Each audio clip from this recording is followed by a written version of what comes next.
女孩双眼牢牢注视着不远处的一位男生，即使下雨也无法阻挡她炙热的心，习惯性的偷偷看罗欧锻炼，习惯性的偷偷跟在他身后，仿佛这已经成了朱莉的日常。今天男生故意走了一条偏僻小路，朱莉迟疑片刻，最终还是决定跟了上去，却不曾想被逮了个正着。罗欧质问女孩干嘛跟着自己，朱莉并不承认。原来罗欧前2天为了蹭网，意外破解了这个邻居女孩的 WiFi， 密码正是自己的名字，并且朱莉的电脑上还存了很多偷拍她的照片。暗恋的小秘密就这样被拆穿，朱莉并没有丝毫胆怯。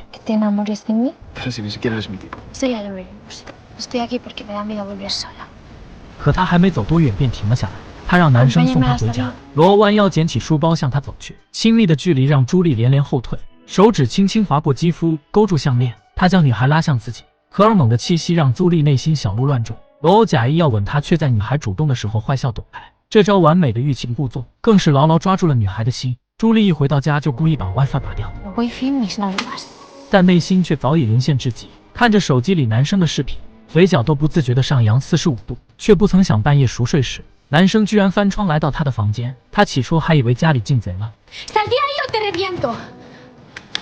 直到看见是罗欧的样子。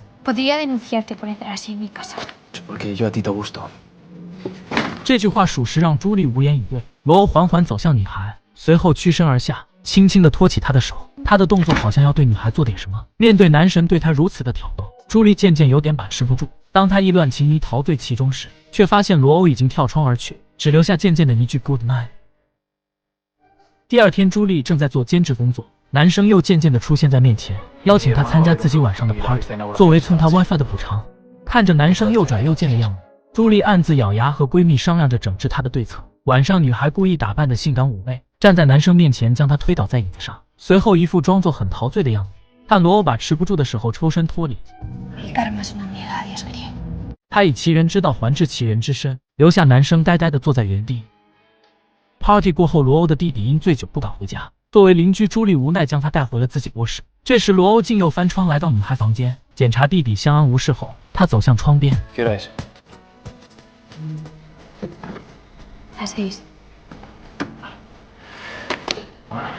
Mi padre está a punto de levantarse para ir a trabajar. Pero hasta que no salga él no podemos entrar nosotros. Así que voy a tener que quedarme aquí. 说完便脱去上衣躺在了弟弟旁边。¿Tú qué? ¿Te vas a quedar leyendo o vas a venir a dormir? 面对男神的邀请，朱莉并不想拒绝，她小心翼翼地躺在了罗欧的旁边，但内心还是有些许紧张。随后将身体转向了旁边，接着2人便以这样的状态度过了非常美妙的一晚。第2天，女孩就收到了罗欧送她的最新款 iPhone， 这让朱莉感到万分无语，气冲冲地跑到罗欧家准备还回去。可她一进门就发现罗欧正和一个美女在视频，她愤怒地将手机拍在桌上。Solo estoy intentando ser amable. 说完就准备离开。¿Sabes? Eres mucho más testaruda que las demás. Y mucho más bruja. 朱莉缓缓转身，他们四目相对，暧昧的氛围营造在2人之间。她用充满磁性的嗓音询问：“可以亲你吗？”朱莉冷笑一声，扭头就走。刚走到门口，就又停了下来，想着机不可失，时不再来。随后转身就吻了上去。可能冥冥中这个男生的魅力就对他有着致命的诱惑。罗欧顺势将他推倒，2人又一起度过了美妙的2分钟。朱莉本以为这样2人算是确定了关系，可看到男人自顾打着游戏，她明白自己喜欢的原来是渣男。罗欧此时吃干抹净，可不再想那么多。女人伤心的独自回到家，接连数日2人不曾联系，直到有一天，罗欧发来一张自拍照，而那项链本该在自己脖子上的。为此，他再次来到罗欧的家里，只想快点拿回自己的东西，却不曾想被男人一把推进泳池。尽管罗欧不愿意承认，但每次看见朱莉，内心就总想对女人做点什么。此时，朱莉的衣服已经湿透，男人将她带回房间，又找来一件自己的 T 恤， Esto te irá como vestido. 随后帮女人戴好项链。朱莉问他：“男人缓缓凑到朱莉耳边，灼热的气息喷洒而出。2人又是一个美妙的下午。醒来后，罗欧感觉到自己已经不由自主地对女人产生了好感，心不在焉地走出房间。原来他身为蒙太古家族的继承人之一，从小便受到家族教育，不能对人动真感情。此刻他内心慌的一批。楼下的哥哥听到动静，一切都瞒不过他的眼睛。他让管家去解决掉朱莉。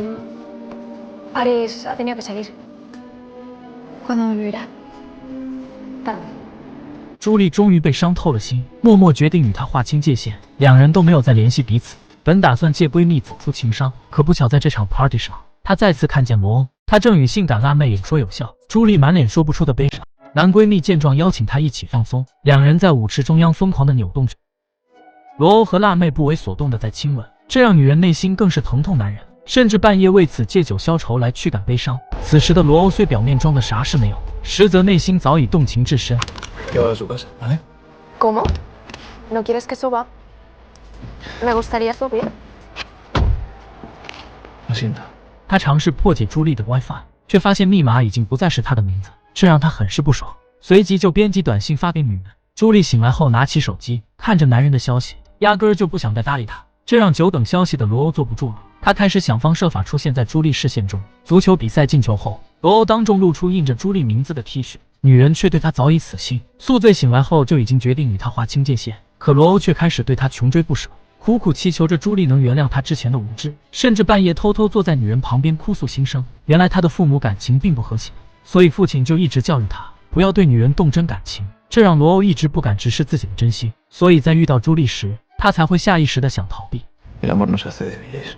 ¿Crees que eso no es? 女人终究还是心软了，朱莉决定带他体验爱情的快乐。两人开始了正式且大胆的约会，在大楼的天台顶端，在旋转的摩天轮上，在学校的更衣间里，在雨夜的车窗内部，他们都遗留过彼此爱的痕迹。在朱莉的影响下，男人不再畏惧父亲。 No voy a ir a Estados Unidos, papá.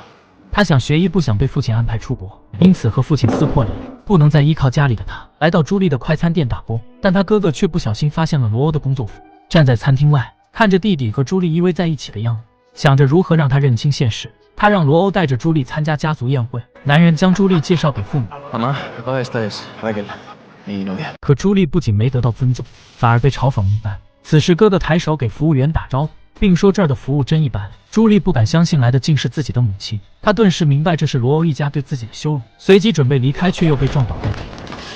哥哥的考虑得逞了，自尊心被肆意践踏时，他打了罗欧一巴掌。他哭了好久，知道自己和罗欧并不是门当户对，他是王子，而自己却不是灰姑娘，并没有水晶鞋。妈妈来安慰着朱莉，爱情是需要时间沉淀的，如果你真的喜欢，就不要在意别人的目光。听完妈妈的建议，他跑去找罗欧，可却被他哥哥阻挡在外。他给罗欧发信息：我需要你，罗，我在明天毕业舞会等你。罗欧却在父亲的压迫下不敢起身，形态中流露着痛苦的样子。第二天的毕业舞会，朱莉精心打扮一番，期待着罗欧的出现。